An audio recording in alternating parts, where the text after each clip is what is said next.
Hello, this is Giuseppe. We're back again with the challenge to recreate a picture that it's impossible to reshoot. So we have to work with what we have.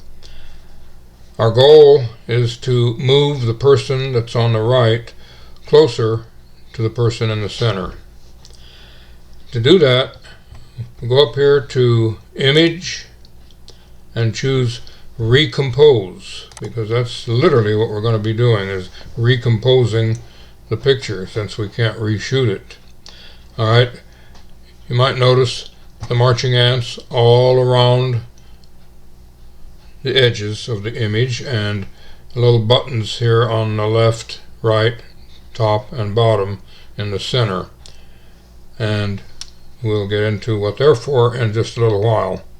Right now, since we've chosen the Recompose tool down here in the lower left corner of the screen, you notice the two brushes. If we land on the top brush here, it tells us that that's to mark for protection. The bottom one, mark for removal. So we've selected the top one, which is mark for protection. We'll make the cursor a little bigger. And what we want to protect is this person,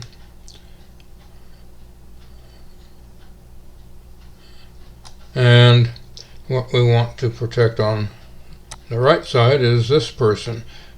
We want to eliminate some of the space between, so we obviously need to mark the areas of those persons we want to maintain or retain.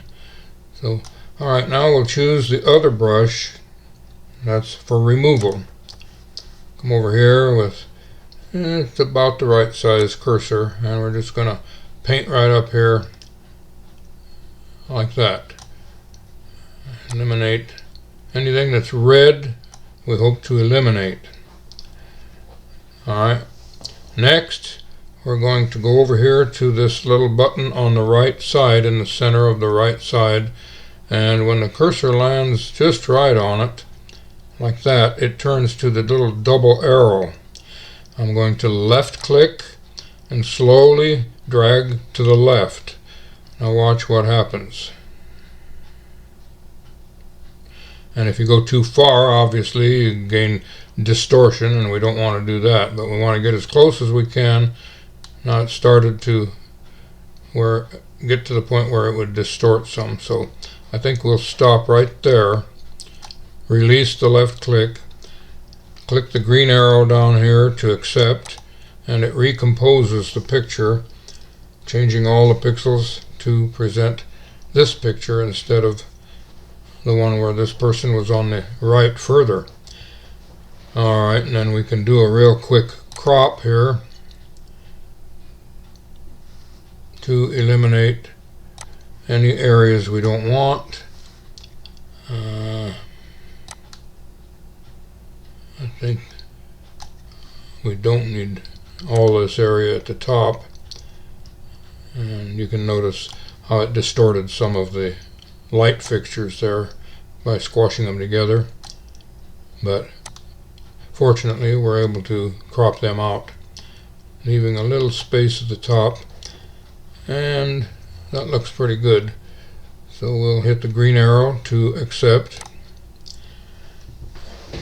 and we can blend where they've come together a little better. I hope we can help that on the left side of his head there, but the clone tool here is pretty handy for this. With the smaller bracket, the bracket keys, by the way, on the right of the letter P on the keyboard are what I use to either enlarge the cursor with the right bracket or reduce it with the left bracket. I think probably about that size of a cursor is what we need, and I'm going to Alt click here. That will be copying from this area as we go down here now, and kind of blend that back in so that it looks a little more, hopefully a little more realistic. And now we'll do the opposite from the other side. We have the clone tool selected. Let's select this area, hold the Alt key down to copy from here, and now just kind of smooth some of that out a little bit right there, and maybe right there. That's pretty good right there, I think. Maybe a little bit with a smaller cursor we might be able to round this shoulder off here,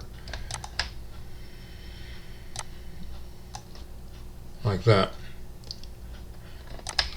Here, and bring that in.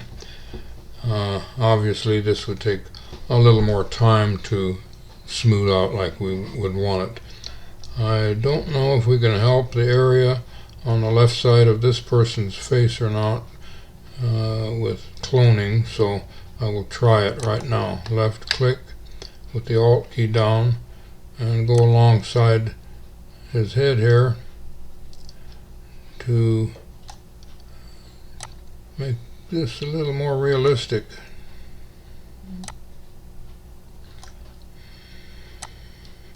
I think we've gotten that pretty good. Right there. A little bit from the person's head here, over here to the left, just a tad, and that didn't work so good. So anyway, that's the process to recompose.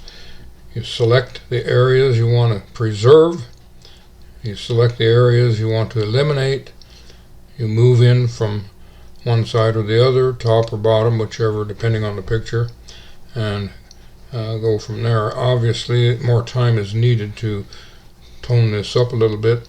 Of course you would want to brighten it up and make the faces better. A new feature that's been added, I think in Elements 2020, is the auto select. That can be gotten in 2020 by going up to the top here to select and choosing the where is it, auto select, subject select, I'm sorry, I said auto. This is also obtainable by pressing the Alt Control S keys, S for subject. So I'll do that.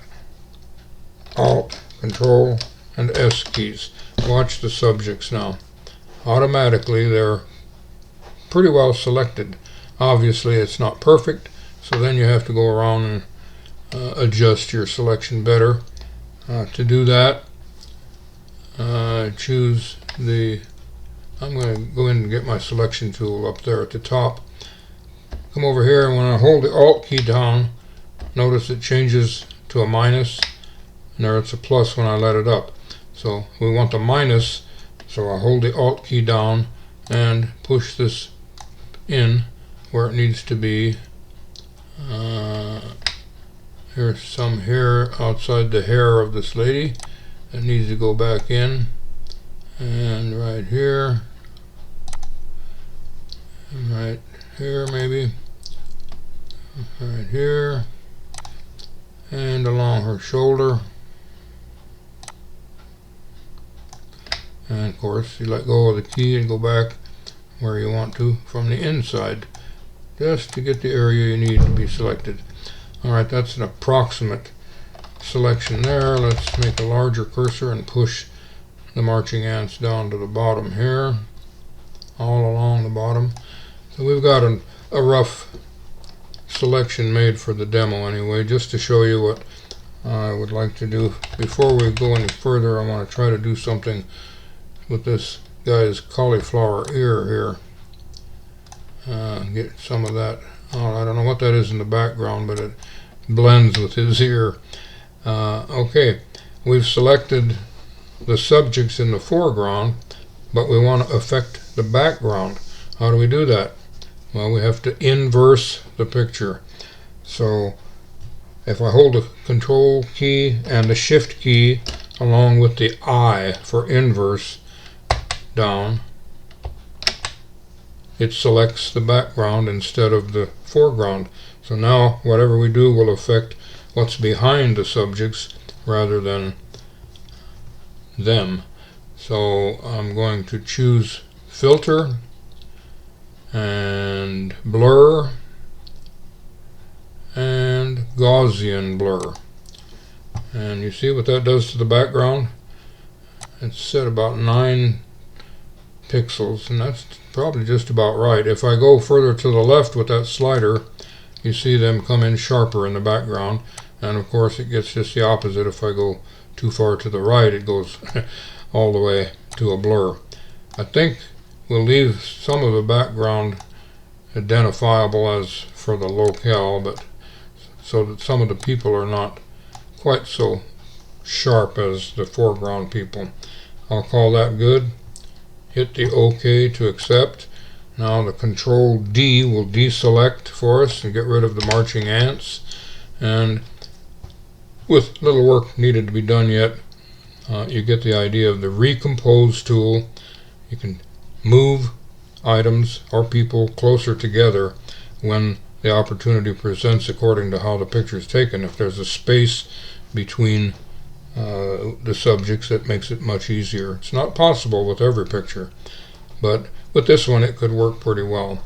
I won't bore you with the little technicalities of brightening and color control. We'll do that in another video, but the main object of this video is to show you what the Recompose tool can do. So we've gone from this original picture, and thanks to the Recompose tool, to this. Well, that's it for this time. Until the next video, so long. This is Giuseppe.